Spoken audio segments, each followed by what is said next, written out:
Coming up on WUFT's First at 5, Gainesville city leaders making gun violence their top priority. The new program launched just this month and tried to curb shootings. And several animals perished in an overnight house fire, why firefighters had trouble getting the flames under control. And we're days away from the start of hurricane season, why state leaders don't want Floridians to waste any time getting prepared. First at 5 starts right now. First at 5. From the University of Florida's College of Journalism and Communications, you're watching WUFT News. A recent shooting over the holiday weekend has put Gainesville's gun violence crisis back in the spotlight. This is WFT's First at 5. I'm Kade Sowers. And I'm Sarah Hauer. Gun violence was deemed a public health crisis more than a year ago by city leaders. And since then, several initiatives were introduced to decrease shootings. WUFT's Bianca Smith is live in the studio with the latest gun control efforts. According to GPD, shootings in Gainesville have risen since 2020, with shooting deaths going up 75% over the last 4 years. City leaders saying they're taking a strong stance against gun violence and have ideas on how to decrease it. But Monday's shooting is proving that this is an uphill battle. Earlier this year, Gainesville City Commissioners voted unanimously to reallocate $150,000 towards gun violence prevention programs. But the programs are not an end-all for shootings. Police are investigating the latest shooting that took place over the weekend. Detectives responded to Hull Street in response to a block party. The party took place near the UF Orthopedic and Sports Institute. That's when they say shots rang out at around 8 p.m. I don't know what they could do about it, but they're running amok. Daniel Breda frequents the Institute and tells me that he hasn't heard about the violence. I find it kind of shocking because of it being a college, and college kids, you know, they have their parents come from money, should have taught them to be a little different than that, but, you know, I guess they have big parties here a lot, so. UPD sent a campus-wide email a day later detailing the incident. Breda calls these parties dangerous and says the UPD should have notified the public earlier. I just heard about it today in a parking lot, so I didn't know anything about it, so I'm sure residents here would have liked to have heard sooner. Just this month, the city released what they say is a new strategy to reduce gun violence. Impact Gainesville connects neighbors with community resources, among other initiatives. The program is partially funded by the American Rescue Plan Act, and efforts underway include developing a gun violence awareness social media campaign and hosting crisis prevention and de-escalation workshops. Live in the studio, Bianca Smith, WUFT News. Firefighters in Ocala are investigating the cause of a deadly house fire that took the lives of the victims' pets. Explosions erupted out of a mobile home at around 3 this morning on Southeast 81st Street. The home was already halfway up in flames when fire rescue arrived. Exploding ammunition and downed power lines scattered the scene as crew workers fought to get the fire under control. The homeowner's 2 dogs and multiple reptiles were trapped in the home and died in the fire. No people were hurt. Detectives in Ocala are searching for a man suspected in multiple grand theft cases. Investigators say surveillance video captured this man stealing from stores like Target and Barnes & Noble in Ocala. Officers say that he possibly drives a blue 2016 Scion IM. If you recognize this person, you're urged to call the Ocala Police Department. Police in High Springs are searching for a man they say exposed himself in a grocery store parking lot. Investigators say it happened around 9:30 Tuesday morning at the Winn-Dixie on Highway 441. The victim told detectives she was loading her groceries in her vehicle when the suspect who was parked next to her exposed himself. He then left the area. The suspect is described as a black man with chubby build and short hair, between 30 and 40 years old. He was seen driving a black Mazda sedan. If you have any information about the suspect, you're asked to call the High Springs Police Department. Staying in High Springs, the police department say they were busy over Memorial Day weekend making some 500 traffic stops. In a press release, the department says they made felony drug arrests, caught impaired drivers, and even caught a fugitive wanted in another state. They teamed up with the Alachua County Sheriff's Office, GPD, and FHP in the weekend operation. Chief Antoine Shepard says many tourists come to the Springs and they work hard to keep people safe. It was another scorcher today at the UF weather tracked temperatures into the 90s. UF forecaster Sienna Silvest is standing by with more on the heat-filled rest of your week. It was another beautiful day here in Gainesville, Florida. Temperatures around 92 degrees with a slight breeze coming from the northwest at about 13 miles an hour. Now, comparing temperatures from today to the last 24 hours, we can see there was a 5-degree increase here in Gainesville, 7-degree in Ocala, and about 3 degrees in Lake City. Now, moving into our weekend, we can see that Saturday and Sunday, 8 a.m., you're going to be in the low to mid 70s, heading towards noon, the upper 80s, and around 3 o'clock, reaching those 90s, Saturday even hitting around 94 degrees.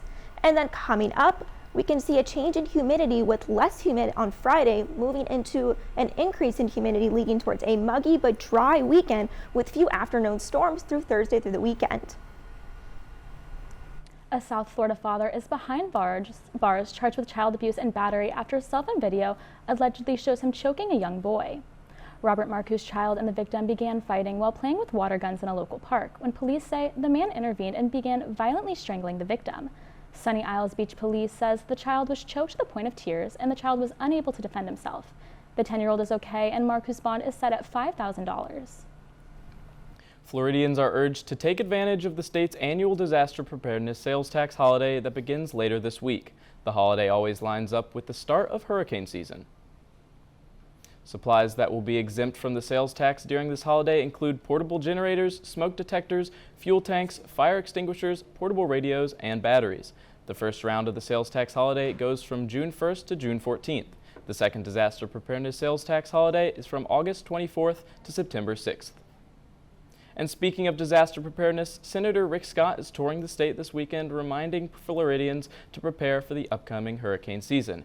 He made his first stop at Mexico Beach in the Panhandle. Back in 2018, Hurricane Michael devastated the area during that hurricane season. Senator Scott aims to make sure Florida residents are staying as safe as possible during this time.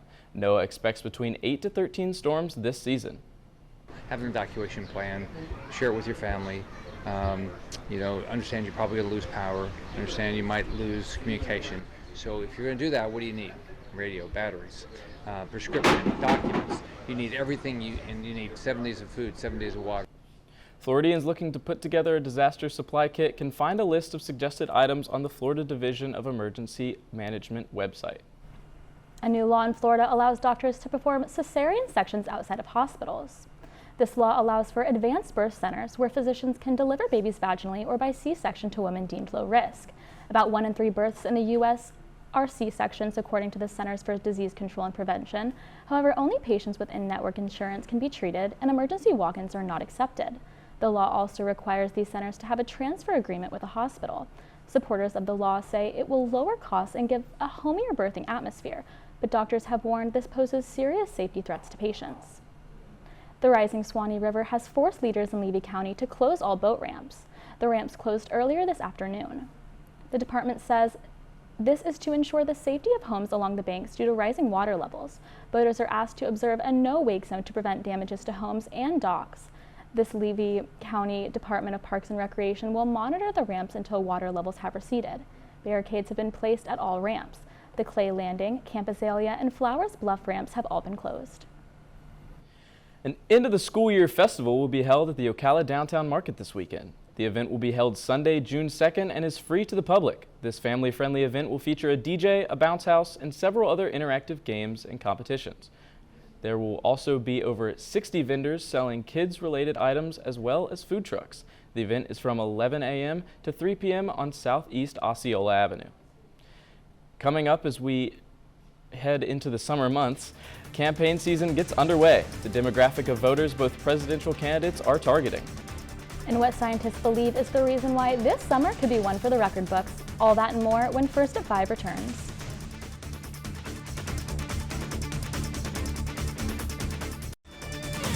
You're watching WUFT-TV News. The summer campaign season is in full swing, and President Biden is hitting the road ahead of the first debate with former President Trump. As Alice Barr reports, both President Biden and Vice President Harris are set to make joint appearances starting today in Philadelphia. President Biden and Vice President Harris in Philadelphia today working to shore up support with a critical constituency, black voters. We've invested more in black Americans than any previous administration in history has. We've opened more doors for economic opportunity. Black voters were essential to President Biden's 2020 victory, but recent polling shows much lower interest at this stage heading into the next election.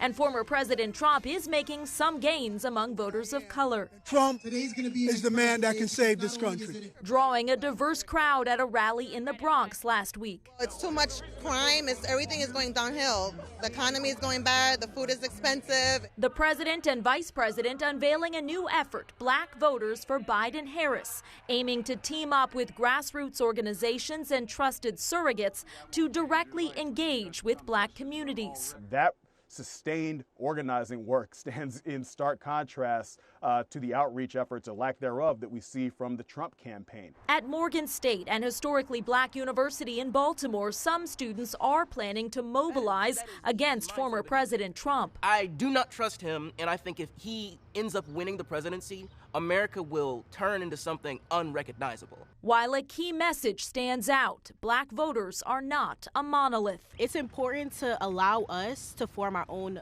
thoughts and opinions because we haven't been afforded the option to do that previously. Voters looking for authenticity and results as election outreach ramps up. In Washington, Alice Barr, NBC News. The jury is now deliberating in the hush money trial of former President Donald Trump. The jury received their final instructions from the judge this morning. The former president is facing 34 counts of falsifying business records to allegedly pay off adult film star Stormy Daniels ahead of the 2016 presidential election. He denies a relationship between him and Daniels ever occurred. The jury is made up of 7 men and 5 women. Trump is the first former president to stand trial on criminal charges. New research shows over the last year, more than 75% of the world's population suffered through heat waves amplified by climate change. The report comes from scientists at 3 climate research groups. Chase Kane explains what this means for this year's summer season. I think it's very, very hard to ignore the fact that we now see heat waves basically every summer in lots and lots of places. And while of course we are still burning fossil fuels, so global mean temperatures are still rising and rising quite fast. So we will see many heat records being broken next year again. Freddie Otto with World Weather Attribution is one of the lead scientists on this report. And zooming into the U.S., it's easy to see Florida stands apart with nearly 2 months, 54 days worth of climate-amplified heat. Texas had an extra 23 days, California 17 days, even Massachusetts, New York, New Jersey, Maryland, all feeling about 3 extra weeks of heat, which likely wouldn't have happened without climate change. For heat waves, we can make blanket statements that every heat wave that is occurring now globally has been made hotter and more frequent because of climate change. For heat waves, climate change is an absolute game changer, and we see heat waves now that are so hot or that reach temperatures that would have been impossible to reach without human-induced climate change. Looking ahead, NOAA's Climate Prediction Center is already calling for one scorcher of a summer, especially in New England and in the Southwest. And keep in mind that this report emphasizes that all heat waves are lasting longer and being made even hotter because of climate change, and summer is just beginning. In Los Angeles, I'm National Climate Reporter Chase Kane. Hot temperatures getting hotter and a slight chance of rain throughout the weekend. The forecast coming up next.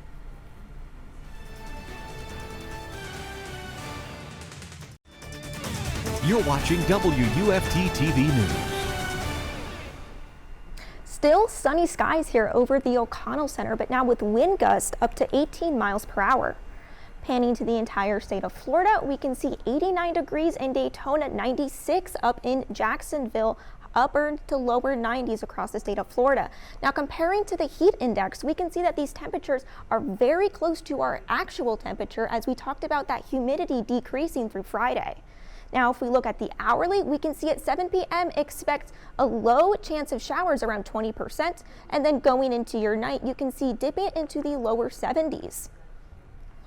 Now looking back into your Thursday morning at sunrise, see about 66 degrees, 70 degrees in Jacksonville, 51 down in Daytona, a little bit cooler. And then tomorrow morning at 8 a.m., sunny start around 69 degrees. At noon, 87. Temperatures still rising, a little bit of wind coming from the north. And then around 4 p.m. at 94 degrees. Pretty dry afternoon. Expect to be pretty dry, no showers. And then a deeper dive into that lowering humidity. You can see the temperatures going down through Friday and then gradually rising throughout the weekend with that muggy weekend. And then we can see this is due towards that cold front coming in, creating this drier air mass that you can see up in the southeast coast. And then those north winds pushing that dry air mass into Florida. And then looking into our 7-day forecast, you can see it was 94 degrees tomorrow, slowly going down throughout the week and then hitting Saturday only up to the upper 80s. And then Monday morning, you're expecting those temperatures to go back up, with Wednesday looking at that high number at 97. Starting your June up in the lower 90s with a low chance of rain. You're watching WUFT-TV News. I'm Jack Meyer, here with everything you need to know about what's going on in the world of sports today. We're starting off in Oklahoma City as the Florida Gators softball team prepares to kick things off in the 2024 Women's College World Series. The Gators are coming off a hotly contested Super Regionals victory over the Baylor Bears this past weekend. After splitting the first 2 games of the best-of-3 series, Florida got off to a blazing hot start early on in Sunday's rubber match and never looked back. UF scored 4 runs in the game's first 2 innings en route to a 5-3 win to punch their ticket to OKC.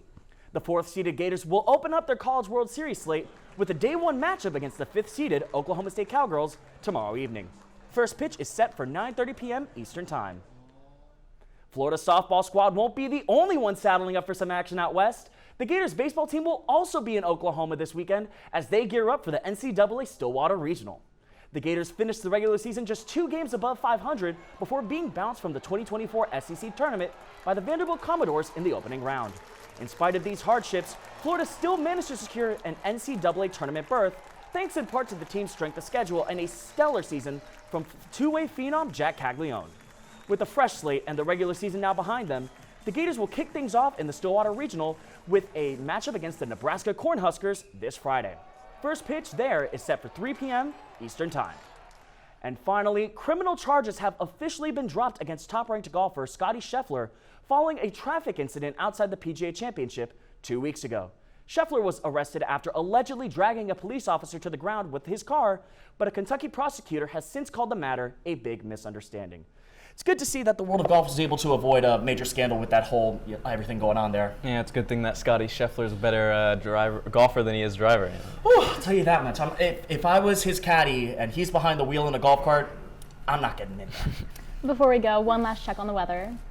Yes, so we're going to be in the upper 90s, lower 90s Thursday and Friday, and then Saturday and Sunday in the upper 80s. Monday, those rising temperatures going from the low to upper 90s with small storms, relatively dry Friday through Tuesday, sunny skies entering your June. Thanks for joining us. We're back here tomorrow for another edition of First at 5. But your North Central Florida news is always on at WUFT.org and on all our social media platforms. Have a good night.